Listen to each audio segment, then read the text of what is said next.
হচ্ছে হরিণলয় মহারাজ। এ মায়াবিনী একজন রাক্ষসী ছদ্ম ধারণ করেছে। আপনি ওদিকে যাবেন না মহারাজ, ওদিকে আপনি শিকার করেছে। আমাকে দেখতে দিন। বলো তুমি কে? মহারাজ, আপনাকে আমি কিছুতেই দেখতে দেব না। আমি দরকার হলে আমি নিজেই তীরের আঘাতে আমি ওই তুমি মানুষ না রাক্ষস না কোনো মায়াবিনী? এই মুহূর্তে যাবো বলছি, তুমি আমার তীরের আঘাত করতে পারো।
তোমার কি শর্ত আমার পালন করতে হবে? ওই ছেলে তুমি আমার নিকট খুলে বলতে পারো। আমার এক নম্বর শর্ত হলো আপনার ওই রাজ সিংহাসন আর রাজ্যটা আমার নামে রুল করে দিন। ওরে মারা এ মহারাজ, সেনাপতি সামান্য একজন মায়াবিনী রাক্ষসীর রূপ যৌবনে মুগ্ধ পাগল হয়ে আপনি কিছুতে ওর নামে রুল করে দিতে পারেন না। আমি আজ আপনার কোনো কথা শুনতে চাই না।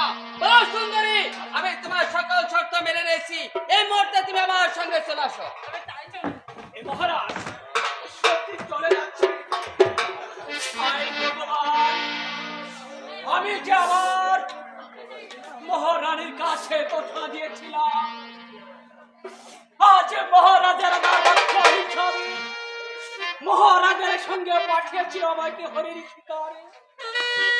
কিন্তু আমি কি করবো? আমি যে মহারাজের বেদনভোগী, আজ আমি যে গোলাম, আমার কথা যে কিছুতেই মানছে না। আমি এখন মহারানীর কাছে কি জবাব দেবো ভগবান? তা তুমি বলে দাও ভগবান। ওগো মহারানী, আমি আপনার আদেশ আমি পালন করতে পারছি না মহারানী। আমি আসিতেছি মহারানী, আমি আসি।